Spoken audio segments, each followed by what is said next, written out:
Hi everyone, আসসালামু আলাইকুম। আজকে আমি আপনাদের জন্য নিয়ে এলাম সবজি খিচুড়ি। তো খিচুড়ি তো আমাদের অনেকের অনেক পছন্দের একটি খাবার। আর সেটা যদি হয় একটু ইউনিক এবং টেস্টি রেসিপি, তাহলে তো আর বলার কথা নেই। আর এই খিচুড়িটা আমি রান্না করেছিলাম বৃষ্টির দিনে। সেদিন বেশ সুন্দর একটা ঝুম বৃষ্টি হয়েছিল। আর ওই দিনেই আমি খিচুড়িটা রান্না করেছিলাম। তো চলুন দেখে নিই রেসিপিটি। দেখা পাচ্ছেন কেমন হালকা হালকা বৃষ্টি পড়ছে। আর আমি আর নিজের লোভটা সামলাতে পারিনি, এই সুন্দর দৃশ্যের একটা ভিডিও করে নিয়েছিলাম। তো আপনাদের সঙ্গে সেটা শেয়ারও করে নিলাম। তো দেখে নেওয়া যাক আজকে রেসিপি, এবং এটা কত সহজেই বানানো যায় এবং কেমন টেস্টফুল হয়। তো চলুন দেখে নিই। প্রথমে এখানে আমি চাল এবং ডাল খুব ভালোভাবে ধুয়ে নিয়েছি। আমি এখানে মসুর ডাল এবং খেসারি দু রকমের ডাল নিয়েছি। আমি এখানে 500 গ্রাম চাল নিয়েছি এবং 250 গ্রাম মসুর ডাল এবং 250 গ্রাম খেসারি ডাল। আপনারা যতটা চাল নেবেন তার সমান পরিমাণ ডাল নেবেন। এখানে আমি যেহেতু 500 গ্রাম চাল নিয়েছি এবং 500 গ্রামই ডাল, দু রকম 250-250 করে নিয়েছি। এরপরে আমি দিয়ে দিচ্ছি আলু। আমি আলু দিয়ে দিয়েছি এবং এবার আমি দিয়ে দেব সবজি। সবজি আমি আমার কাছে যত রকম সবজি ছিল, গাজর, টমেটো, বিনস, আমার এমনি যে বাগানের সবজি, তারপরে কলমি শাকও আমি দিয়েছি। তো এইভাবে আমি বিভিন্ন রকম সবজি দিয়েছি। আপনাদের কাছে যেই সবজিগুলো অ্যাভেলেবেল থাকবে সেগুলোই দিয়ে দেবেন। এরপরেই আমি দিয়ে দিচ্ছি পেঁয়াজ। এখানে আমি একটা বড় সাইজের পেঁয়াজ নিয়ে নিয়েছি। আমি খুব বেশি পরিমাণে পেঁয়াজ ব্যবহার করছি না। আমি এখানে একটাই পেঁয়াজ ব্যবহার করব এবং সেটা অবশ্যই বড় সাইজেরই হবে। তো আপনারা সেরকম পরিমাণ মতো একটু দেখে নেবেন। তো এরপরেই আমি দিয়ে দেব মশলা। আমি একেবারেই সবগুলোই দিয়ে দেব।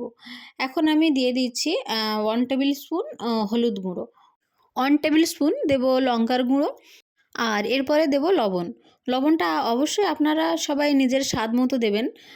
আর আমি এখানে সব মশলাই একসঙ্গে দিয়ে দিচ্ছি। আপনারাও সেটা করারই চেষ্টা করবেন, এতে স্বাদের কোনো বিঘ্ন ঘটবে না। এখন দিয়ে দিচ্ছি জিরে, 1 টিস্পুন আমি দিয়ে দিচ্ছি জিরে, এবং দিয়ে দেব 1 টিস্পুন আদা এবং 1 টিস্পুন রসুন পেস্ট। আর এখন দিয়ে দিচ্ছি কাঁচা লঙ্কা। আমি কয়েকটি কাঁচা লঙ্কা এখানে চিড়ে দিয়েছি। আর দিয়ে দেব তেল। আপনারা এখানে সরিষার তেলটা ব্যবহার করার চেষ্টা করবেন। আমি এখানে সরিষার তেলই দিয়েছি। সরিষার তেল দিলে আলাদা একটা স্মেল আসে, যেটা অনেকেরই পছন্দ। আমার খুব পছন্দ সরিষার তেলের স্মেলটা, তাই আমি সরিষার তেলটা দিয়ে দিয়েছি। আর এখন আমি খুব ভালো করে মেখে নিচ্ছি।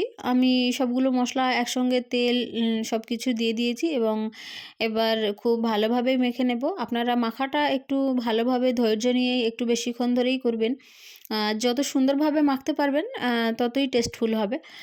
এখন আমি, যেহেতু আমার এই পাত্রটি অনেকটা ছোট ছিল, আমি বড় একটা হাঁড়িতে করে নিয়ে নিয়েছি। যেহেতু আমার চাল, ডাল এবং সবজির পরিমাণটা অনেকটা বেশি এবং রান্নার পরে এটা অনেকটা বেড়ে যাবে, সেহেতু আমি একটা বড় সাইজের হাঁড়িতে করে নিয়ে নিচ্ছি। হাঁড়ি নিয়ে কোনো মন্তব্য করবেন না। হাঁড়িটা একটু পুরনো, সেটা আমিও জানি। আর এখন দিয়ে দেব আমি জল। এই অ্যা চাল ডালের মধ্যে আমি এখন জল দিয়ে দেব। জলটা আপনারা যতটা চাল নেবেন তার ডবল পরিমাণ জল দেবেন। আর এখানে আমি একটা আলাদা জিনিস দেব খিচুড়ির মধ্যে, যেটার জন্য খিচুড়িটা আরও অনেক বেশি টেস্টফুল লাগবে। এখানে আমি দিয়ে দিচ্ছি মটর এবং ছোলা। আমি এখানে আগে থেকে ছোলা এবং মটর ভিজিয়ে রেখেছিলাম। এখানে আমি কিছু পরিমাণ মটর এবং ছোলা দিয়ে দিচ্ছি। আপনারা চাইলে এটা স্কিপও করতে পারেন, কোনো প্রবলেম নেই এটাতে। কিন্তু মটর আর ছোলাটা দিলে এখানে স্বাদটা অনেকটা বেড়ে যাবে। তো ওটা দিয়ে আমি ঢাকা দিয়ে দিয়েছিলাম। আর খিচুড়িটা ফুটে উঠলেই আমি এইভাবে একবার দেখে নেড়ে দেব। আপনারা একটু খুলে খুলে দেখবেন কখন ফুটে উঠছে। আর আপনাদের তো জানা থাকবে আপনাদের চাল কখন ফুটে ওঠে। তো এইভাবে আমি খুলে আরও একবার নেড়ে দেবো এবং আরও একবার চাপা দিয়ে দিয়ে মাঝে মাঝে এরকমভাবেই নেড়ে দেব। আর আপনারা একবার করে টেস্ট করে নেবেন যে লবণ ঠিক আছে কি না। আপনাদের পরিমাণ মতোই দেবেন। এইভাবে আপনারা যারা একটু পাতলা খিচুড়ি খেতে ভালোবাসেন তারা একটু জলটা বাড়িয়ে দেবেন, এবং যারা একটু ঝরঝরে খিচুড়ি খেতে চান তারা অবশ্যই জলটা কমিয়ে দেবেন। আর আমি এখানে খিচুড়িটা করেছি অনেকটা পাতলা। আর আমার এটা তো, যেহেতু আমি সব কিছু একসঙ্গে মাখিয়ে বসিয়ে দিয়েছিলাম, সেহেতু আমার এটা হতে সময় লেগেছে প্রায় 35 থেকে 40 মিনিটের মতো। আমার খুব বেশি সময় লাগেনি। আর দেখা পাচ্ছেন এই ছিল আমার খিচুড়ির ফাইনাল লুক। আর খুবই টেস্টফুল একটি খিচুড়ির রেসিপি ছিল এটা। আপনারা অবশ্যই করে ছোলা এবং মটরটা দেওয়ার চেষ্টা করবেন।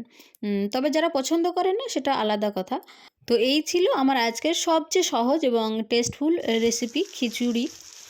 আর কেমন লাগলো আপনাদের ভিডিওটা অবশ্যই কমেন্ট করে জানাবেন এবং আমি সাথে নিয়ে নিয়েছিলাম বেগুন ভাজা এবং মাছ ভাজা।